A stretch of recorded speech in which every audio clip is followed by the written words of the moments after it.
आरव अकेला जंगल में कुछ दुर्लभ फूलों की तलाश करता है। अचानक वह एक गुफा में गिर जाता है, जहां उसका सामना विशाल लेकिन घायल ड्रैगन आग्नाश से होता है। शुरुआत में डर के बाद आरव उसकी मदद करता है। आरव हर दिन चुपके से जंगल आता है और आग्नाश को खाना और दवा देता है। धीरे धीरे उनकी दोस्ती गहरी हो जाती है। एक दिन गांव के शिकारी को आग्नाश की खबर मिलती है। वह उसे पकड़ने आता है।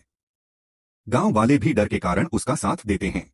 आरव सबके सामने खड़ा होता है और बताता है कि आग्नाश कोई राक्षस नहीं बल्कि उसका दोस्त है। वह दिखाता है कि कैसे आग्नाश ने कभी किसी को नुकसान नहीं पहुंचाया। गांव वाले आग्नाश को समझने लगते हैं। शिकारी हार मान जाता है।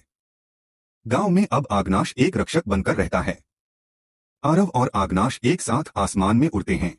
आरव अकेला जंगल में कुछ दुर्लभ फूलों की तलाश करता है। अचानक वह एक गुफा में गिर जाता है, जहां उसका सामना विशाल लेकिन घायल ड्रैगन आग्नाश से होता है। शुरुआत में डर के बाद आरव उसकी मदद करता है। आरव हर दिन चुपके से जंगल आता है और आग्नाश को खाना और दवा देता है। धीरे धीरे उनकी दोस्ती गहरी हो जाती है। एक दिन गांव के शिकारी को आग्नाश की खबर मिलती है। वह उसे पकड़ने आता है। गांव वाले भी डर के कारण उसका साथ देते हैं। आरव सबके सामने खड़ा होता है और बताता है कि आग्नाश कोई राक्षस नहीं बल्कि उसका दोस्त है।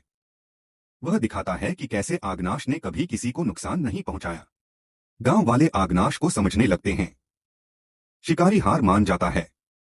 गांव में अब आग्नाश एक रक्षक बनकर रहता है। आरव और आग्नाश एक साथ आसमान में उड़ते हैं।